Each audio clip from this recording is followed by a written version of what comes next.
So what's up? Kamusta? Ayos ba tayo dyan? So nandito tayo ngayon sa may Mototown. Ito yung kauna-unahang grand test ride dito sa may Bridgetown. So ngayon, ititest natin itong CF Moto Papio X02 Trail. So tara, samahan nyo akong i-test ride ngayon itong motor na to. Yo, stand up, we gon' make some moves tonight. Yeah, stand up, got something to prove tonight. So stand up, we ain't gonna plan tonight. We gonna take action on our dreams and fight, alright. We ain't gonna Ay.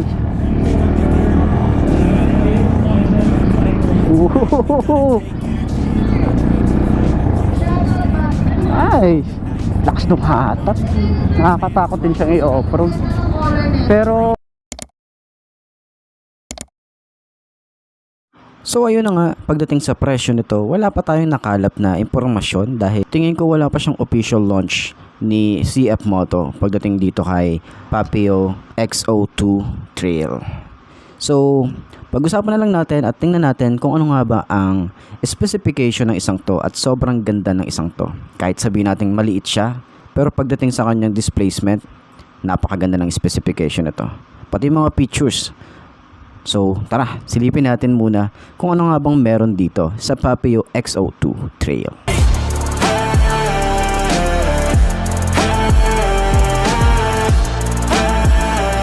we gonna take action on our dreams and fight, alright.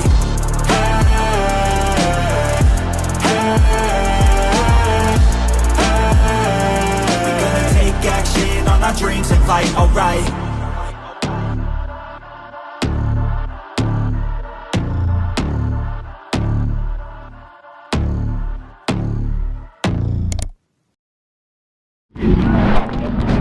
shoutout kay Respeto Gulong. Yeah. Oh yeah. Magkasabay ba tayo o mauna ka para mag-picture kita? Okay lang. So pwede. So ano to? CF Moto Papio. Oh shit. Abot ko. Mag-off-road here, subok. Abot ko kaya to? Abot ko naman. 5'2" ang aking height. Nakaboots tayo. Ilang ikot to? Ilang ikot po? Unlimited? And paano ano niya, gear niya? 1 down, 5 up po. 1 down, 5 up. Okay. Okay. 1 down, 5 up. Ganda ng gear.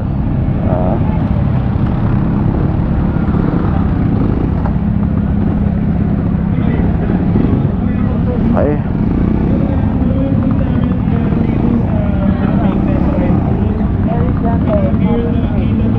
Ayos to ah.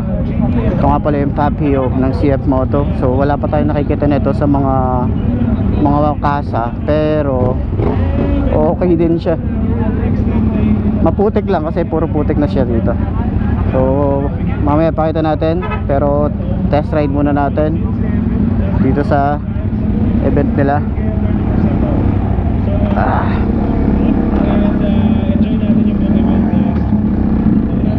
Gear 1. Sheesh. Nice. Woohoo.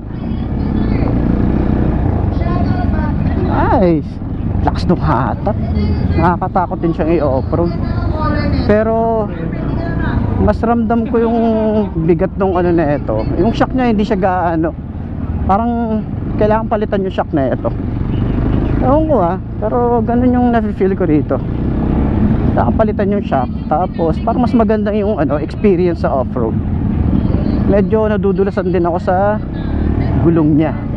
So siguro dapat mas dual sports pa yung motorcycle or yung gulong niya. Tapos ang cute din ng ano nyo. Ang cute din ng kanyang side mirror.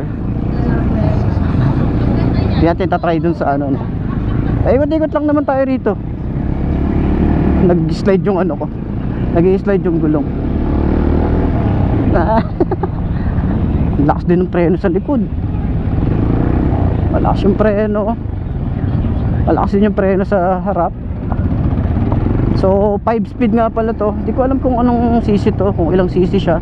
Pero ayos yung experience natin dito, boy. Nice. Pwede pala sa loob. Pwede pala dyan sa loob.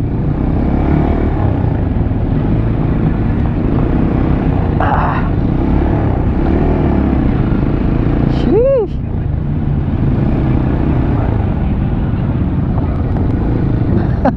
Shoutout kay Respeto Kagulong.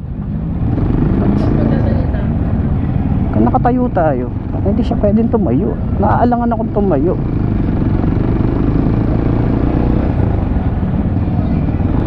Yung handling niya, maganda yung handling niya eh. Sobrang lambot eh. Pero ang concern ko lang dito, yung ano niya, yung shock. Doon lang ako medyo na-disappoint. Pero pwede pala siyang ipang off-road kung mga ganito yung mga trip nyo. Pwede. Ayos na ayos to. Ganda. Nice.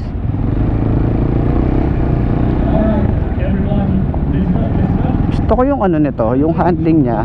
Yung power niya malakas. So naka gear 2 tayo. Ayoko nung gear 1, medyo ano siya, medyo mabusisi. Ay maano siya, malakas yung hatak niya. Tapos meron tayo rito yung USB charging port para dun sa mga long ride. Pwede nyo nga pala itong gawin pang ano, camper bike. Pwede. Malakas yung hatak na ito, 5 speed. All goods na all goods tayo dyan. Sabayan natin to sa ano, Respeto Kagulong. Ay.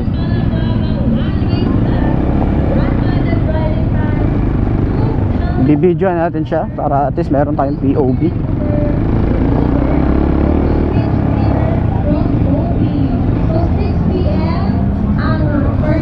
Nice. So make sure lang po na lahat ng nandito is nakapag-register. And mamaya may mga Okay. sige. Para sa overall, ang concern ko lang naman dito is yung shock niya. Nice. Ayos din ah.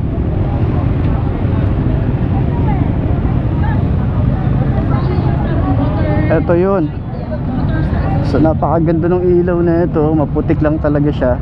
Ito yung tsura niya, naka-telescopic form. Pero mas gusto kong palitan to ng naka-inverted pala to. Pero siguro mas okay sa kanya kung telescopic fork tapos medyo maganda suspension.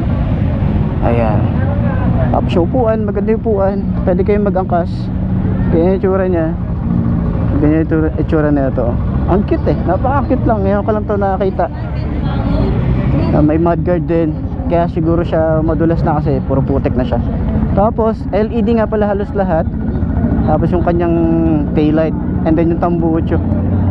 Napakaganda na itsura eh, no? Ayan, analog and digital. So ayan, naka round style naman siya. Tapos yung mga switches, maganda yung switches na ito. Okay, hindi siya tinipid. Medyo pang classic style lang talaga yung tsura niya. Ito yung signal light niya. So ayun, para dun sa lahat ng mga gustong kumuha ng CF Moto Papio X02. Ayun pala, X02 yung kanyang pangalan. Ayan, so siguro mas okay din kung mayroon siyang mudguard dito, no? Para sa putek. So ayan, naka-disc brake din pala, oh. Disc brake. Naka-disc brake din sa likod, kaya pala malakas. May ABS, oh. May ABS din, para patlikod. Ayos, ah.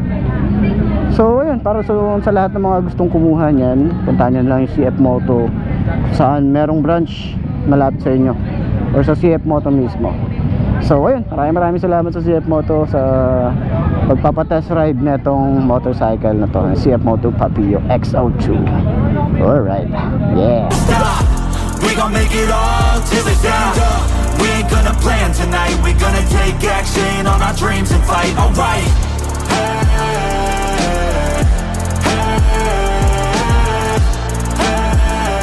We gonna take action on our dreams and fight. Alright.